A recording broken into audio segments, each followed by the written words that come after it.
Sebuah karya terbaik dari Eza Mintarja, kelanjutan dari kisah Pelangi di Langit Singasari yang telah kami tayangkan sebelumnya. Kisah kolosal bernuansa sejarah dan fiksi di kehidupan tanah Jawa dengan judul Bara di Atas Singgasana. Pada kesempatan yang sangat baik ini, kita masuk pada bagian yang pertama dengan episode Putra Mahkota. Sahabat Permata TV yang tercinta, saat ini kita sampai pada seri yang ke-37. Selamat menikmati.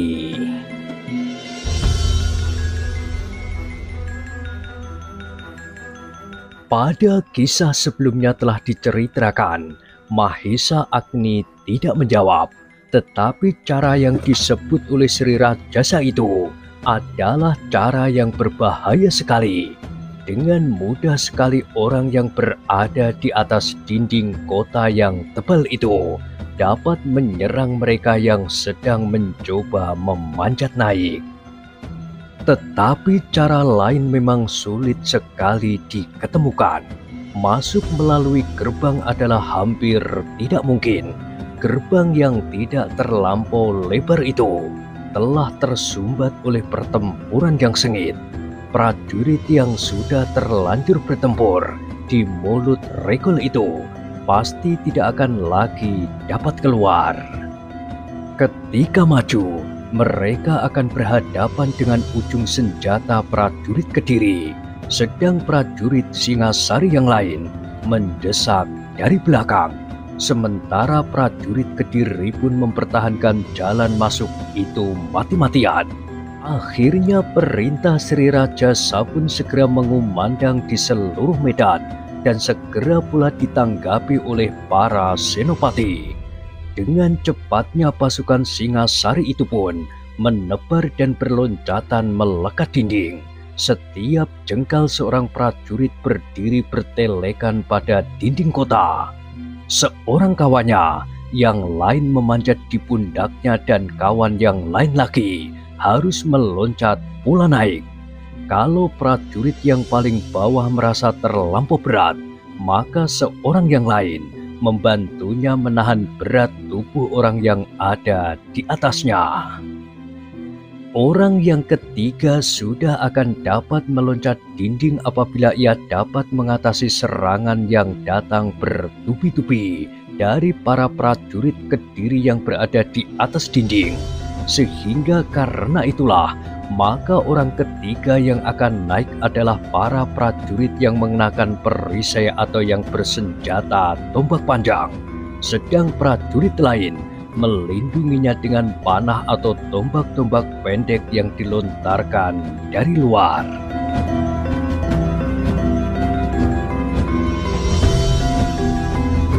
Demikian banyaknya prajurit Singasari yang melekat dinding kota itu, sehingga pada suatu saat terdapat juga bagian-bagian yang lemah dari para prajurit Kediri yang berada di atas dinding. Sehingga ketika beberapa orang Singasari sempat naik ke atas dinding, maka seolah-olah mereka telah membukakan pintu bagi kawan-kawannya yang lain. Dengan demikian maka lambat laun beberapa orang prajurit Singasari pun segera berhasil meloncat memasuki bagian dalam kota raja yang sedang dipertahankan. Dalam kekalutan itu, seorang senopati bertanya kepada Mahesa Agni, "Apakah sebagian dari kita diperkenankan memasuki kota raja dari pintu-pintu gerbang yang lain?" Mahesa Agni menggelengkan kepalanya. "Kita pusatkan seluruh kekuatan di sini. Gerbang-gerbang itu pasti juga sudah ditutup dan beberapa orang prajurit pasti sedang menjaganya. Tanda-tandanya di sini kita akan segera dapat menyelesaikan pekerjaan ini." Perhitungan Mahesa Agni itu pun ternyata tidak jauh meleset. Selagi kedua belah pihak bertempur dengan dahsyatnya di regol kota, maka beberapa kelompok pasukan Singasari berturut-turut telah berhasil meloncati dinding.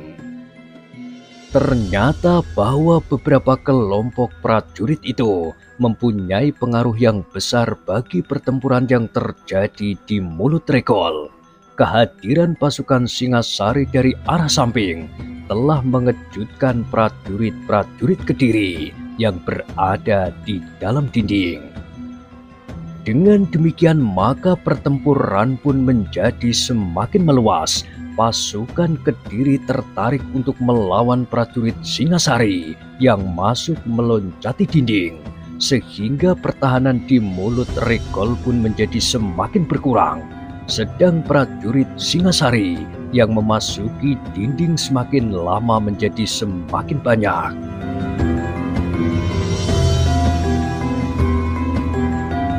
Sementara itu, langit yang kelam oleh mendung yang tebal menjadi semakin kelam.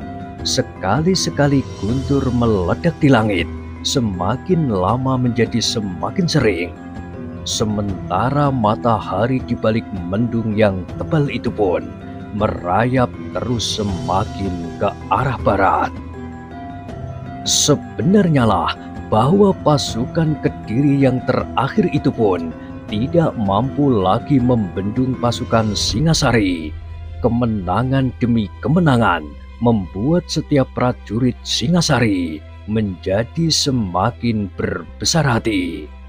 Kematian Mahesa Walungan dan Gubar Baleman, dua pahlawan yang gagah berani itu, membuat para prajurit Singasari menemukan keyakinan bahwa Kediri pasti akan dapat ditundukkan. Di pertahanan yang terakhir inilah pasukan Kediri dan rakyat yang tetap setia kepada kotanya telah berjuang dengan sekuat tenaga mereka. Peperangan ini tidak hanya sekedar menentukan nasib kota Raja Kediri itu sendiri, tetapi apa yang terjadi di pusat pemerintahan Kerajaan Kediri yang agung ini akan menentukan suatu bentuk pemerintahan dari sebuah wilayah yang luas sekali. Perang yang semakin lama menjadi semakin dahsyat itu ternyata telah mendesak prajurit Kediri mundur semakin dalam memasuki kota raja. Prajurit-prajurit yang berjuang di regol-regol kota pun sudah tidak mampu lagi bertahan, sehingga sejenak kemudian pasukan Singasari yang masih ada di luar regol berhasil mendorong pasukan Kediri dan menguasai pintu gerbang. Dengan demikian, maka pecahlah bendungan yang menahan arus banjir bandang dari Singasari itu.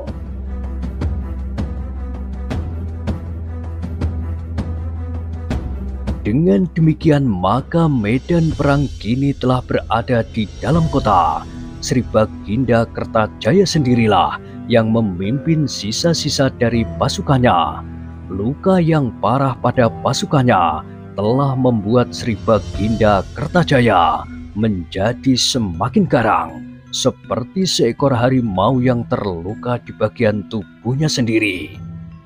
Mahesa Agni yang berada di pusat pasukan Singasari melihat Sri Baginda Kertajaya mengamuk. Pusakanya berputar seperti angin pusaran.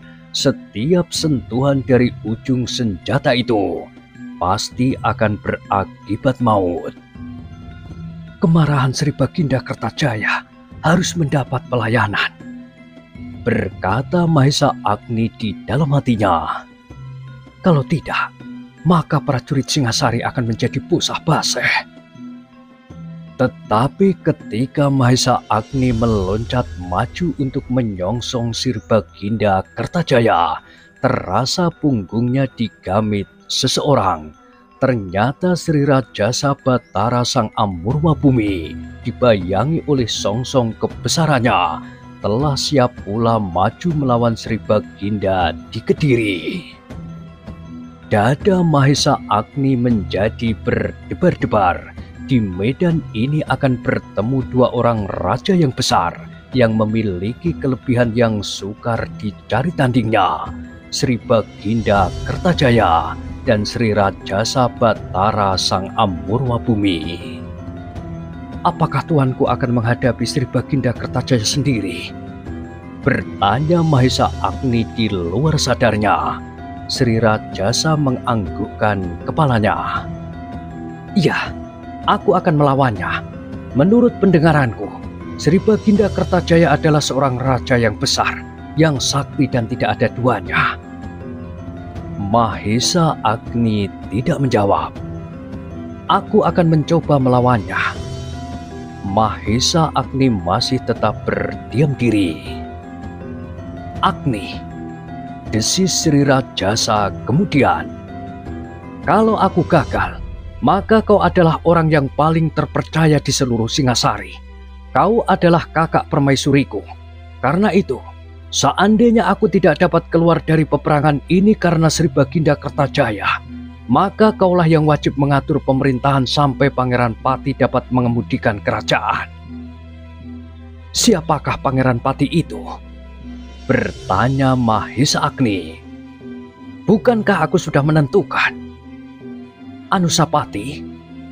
Iya, tidak ada orang lain. Mahesa Agni mengerutkan keningnya. Ia melihat kesungguhan memancar di wajah Ken Arok yang bergelar Sri Rajasa itu. Sekilas terbayang sikap Sri Rajasa yang tidak adil atas kedua putranya, Anusapati dan Tohjoyo. Kedua putra yang lahir dari ibu yang berbeda dan sebenarnya lah dari ayah yang berbeda pula, karena Anusapati adalah putra aku Tunggul Ametung. Tetapi dalam saat yang genting ini, Sri Rajasa telah menyebut nama Anusapati.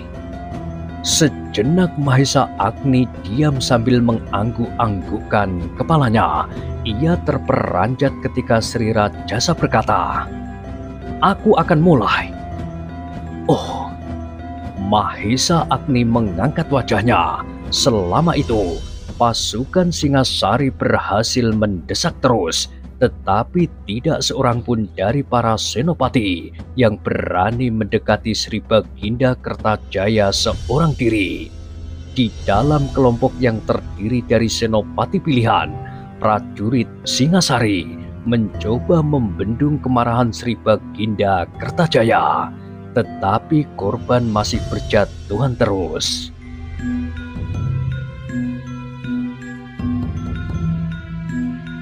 Sejenak kemudian maka Sri Rajasa pun melangkah maju di bawah songsong kebesarannya.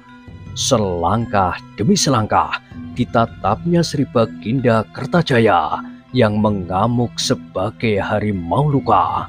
Siapa yang mendekat pasti akan tersobek dadanya oleh ujung pusakanya.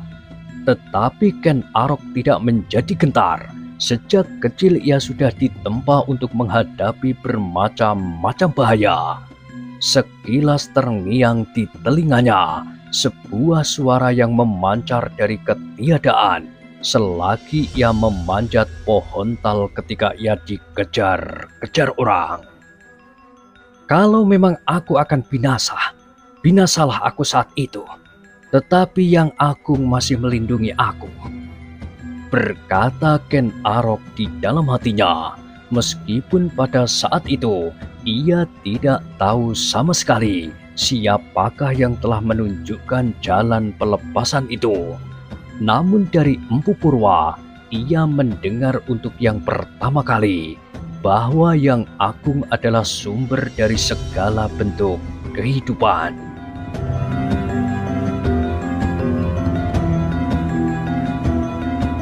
Kini Ken Arok telah menerjunkan dirinya ke kancah peperangan melawan Sri Baginda Kertajaya.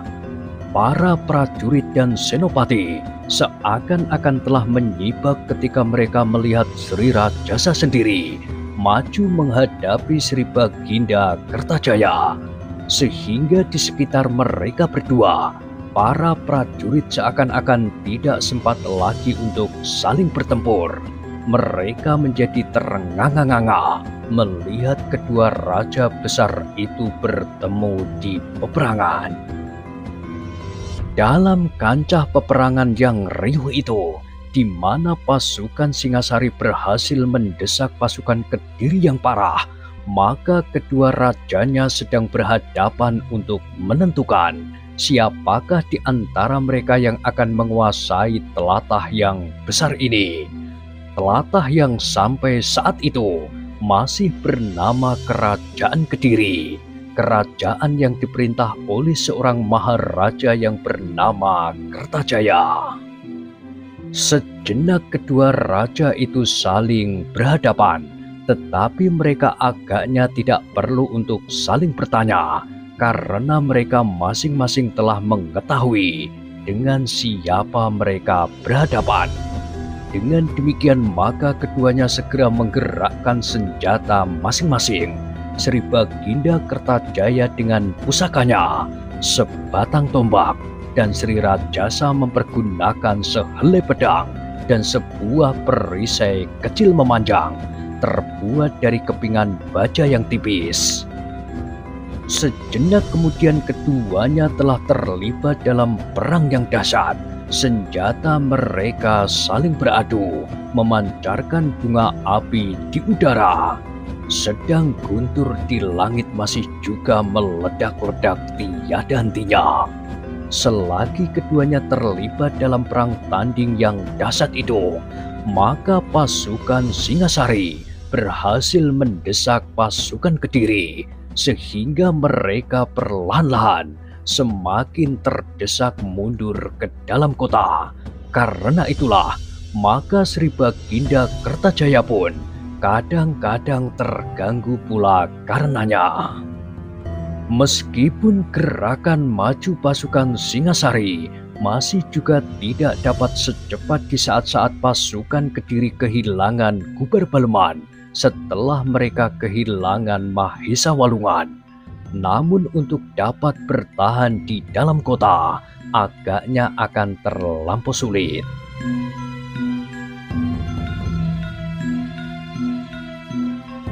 Dalam keadaan yang kalut itulah, Sri Rajasa berusaha sekuat-kuat tenaganya untuk mendesak Sri Baginda Kertajaya.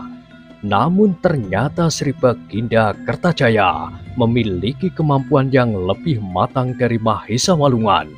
Meskipun pada dasarnya ilmu mereka didasari oleh bahan yang sama, tetapi umur Sri Baginda yang lebih tua itu ternyata berpengaruh pula atas kematangan ilmu pada kedua kakak beradik itu.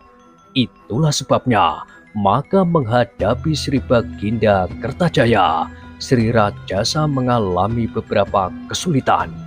Namun ketika Mahesa Agni mendekati arena pergulatan dari dua orang yang berilmu raksasa itu, Sri Rajasa berteriak, "Menyingkir kau Agni!" Tanpa sesadarnya, Mahesa Agni surut selangkah. Dengan hampir tidak berkedip ia memandang pertempuran yang semakin lama menjadi semakin seru. Mahesa Agni sendiri adalah seorang raksasa di dalam olah kanuragan, sehingga dengan demikian ia dapat melihat imbangan kekuatan antara kedua raja yang sedang bertempur itu.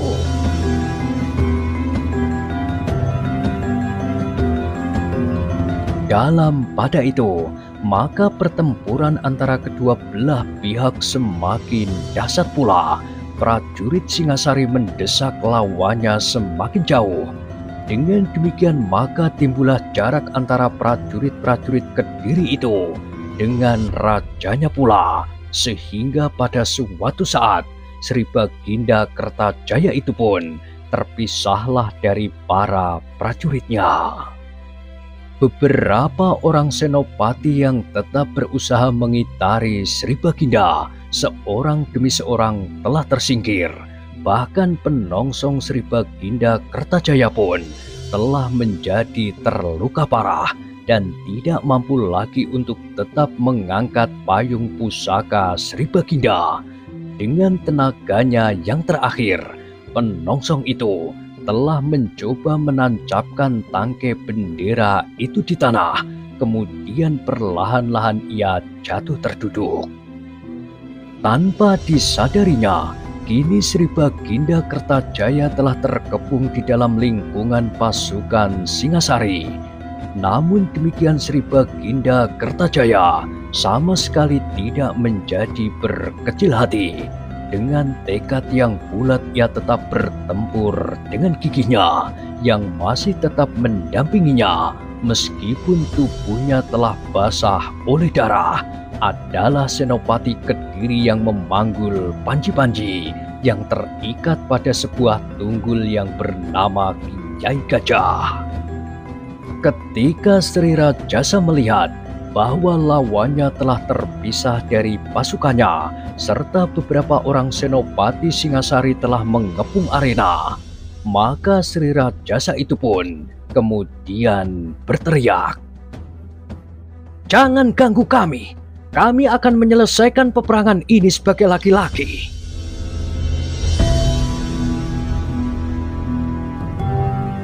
Seperti Mahesa Agni, maka para senopati itu pun kemudian melangkah surut, membentuk suatu lingkaran yang membatasi arena perang tanding antara dua orang raja yang besar.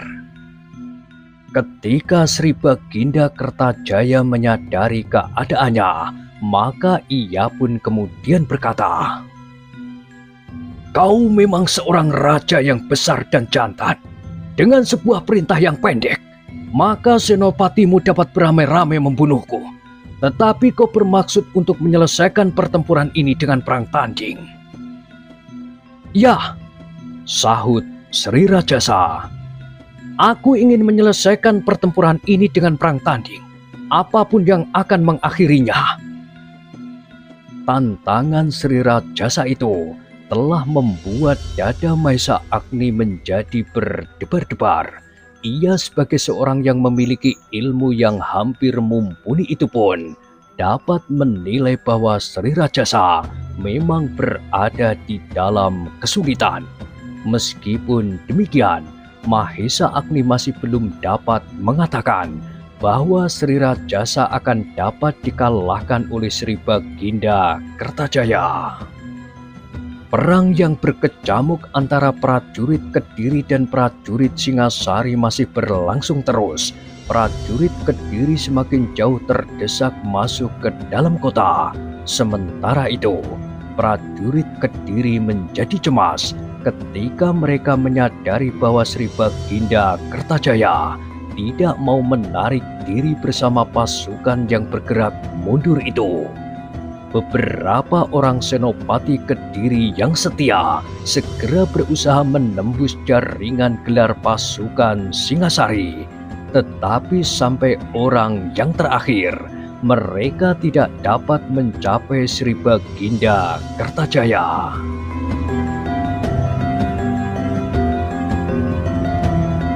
Sedang prajurit-prajurit Singasari sendiri tidak kalah cemasnya menyaksikan perang tanding yang menjadi semakin seru itu.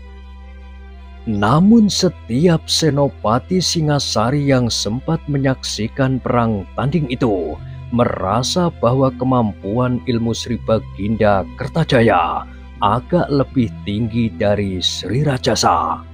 Ketangkasan Sri Baginda Kertajaya benar-benar mengagumkan. Sri Baginda mampu melontarkan tubuhnya dengan kecepatan yang hampir tidak dapat diikuti dengan pandangan mata wadak. Bukan saja ketangguhan ilmu seperti Mahesa Walungan, tetapi kematangan dan ketetapan penggunaan setiap unsur dari ilmunya itu. Dengan demikian semakin lama menjadi semakin jelas bahwa ilmu Sri Baginda Kertajaya memiliki beberapa kelebihan dari Sri Rajasa yang sulit untuk dimengerti. Ilmu apakah yang telah dipergunakannya? Setiap kali Sri Rajasa selalu terdesak. Meskipun Sri Rajasa masih selalu sempat menangkis setiap serangan ujung tombak Sri Baginda Kertajaya, tetapi kecepatan gerak Sri Baginda Kertajaya kadang-kadang telah membingungkannya. Namun demikian, Sri Rajasa masih tetap segar seperti permulaan dari perang tanding itu, meskipun ia harus memeras segenap tenaganya.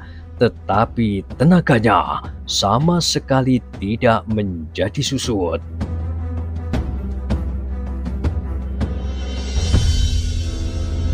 Dengan tabah ia menghadapi setiap serangan lawannya. Dengan memutar pedangnya dan perisai kecilnya, Sri Rajasa masih selalu sempat menghindarkan dirinya dari ujung tombak lawannya.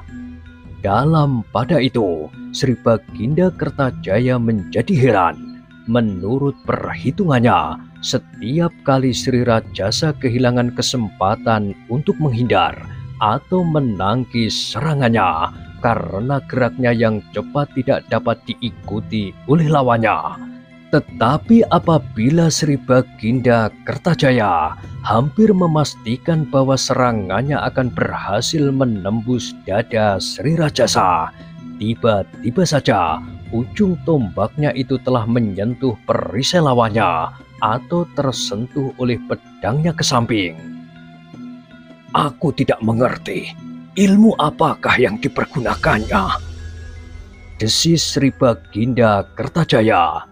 Namun karena itulah maka Sri Baginda itu telah mengerahkan segenap ilmunya pula.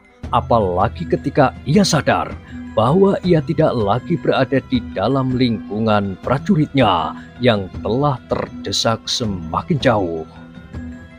Tetapi keheranan Sri Baginda Kertajaya itu pun segera terjawab ketika Sri Rajasa pun telah mengerahkan segenap kemampuannya pula, meskipun ia sama sekali tidak dapat mengimbangi kecepatan bergerak Sri Baginda Kertajaya.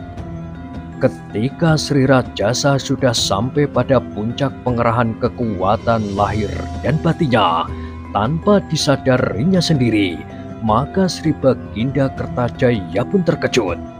Seperti Mahesa Walungan, ia pun mampu menangkap sasmita yang memancar di atas kepala Sri Rajasa. Cahaya yang kemerah-merahan yang hanya dapat ditangkap oleh indera seseorang yang berilmu mumpuni. Mahesa Agni yang berada di luar arena itu pun menarik nafas dalam-dalam. Itulah agaknya yang membuat Sri Rajasa mampu melakukan rencananya, karena ia mempunyai kelebihan yang tidak ada duanya, dikasihi oleh dewa-dewa.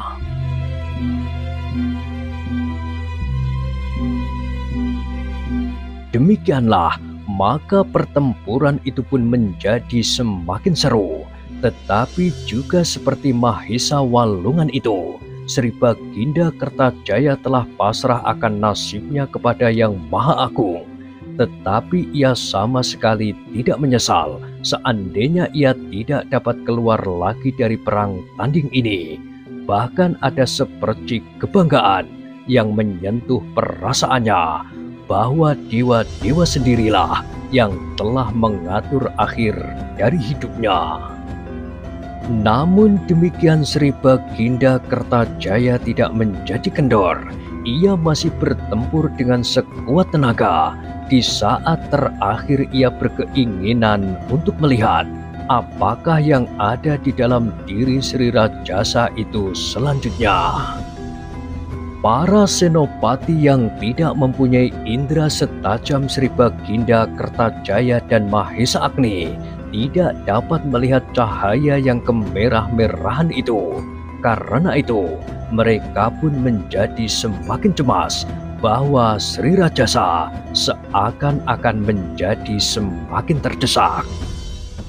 Namun yang tidak dapat mereka mengerti, dalam keadaan yang betapapun sulitnya, Sri Rajasa pasti dapat menyelamatkan diri.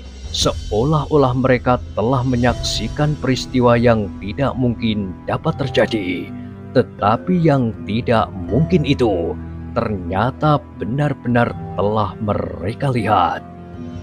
Bahkan sekali-sekali Sri Rajasa itu terdorong demikian kerasnya sehingga terbanting jatuh. Namun demikian cepatnya pula ia meloncat bangkit. Tidak hanya sekali dua kali, tetapi berkali-kali. Namun demikian tenaga Sri Rajasa sama sekali tidak kelihatan susut. Bantingan yang keras, desakan-desakan serangan yang membingungkan sama sekali tidak mempengaruhi. Ia masih saja bertempur dengan gigih dan mantap. Para senopati Singasari yang tidak ikut dalam pengejaran pasukan Kediri itu menjadi heran, seperti juga pemandi panji-panji pusaka dari Kediri yang masih berdiri mematung menyaksikan pertempuran itu.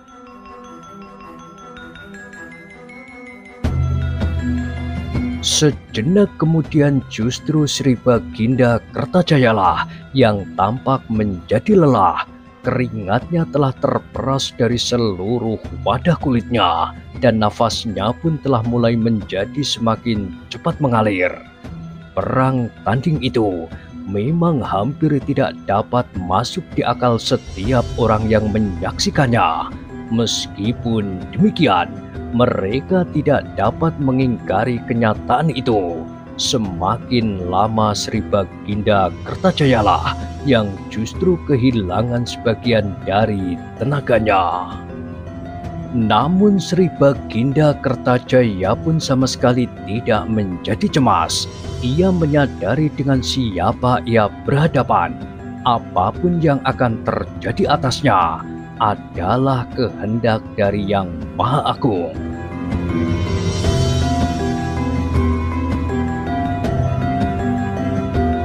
Nah, bagaimanakah kisah selanjutnya? Silahkan ikuti terus.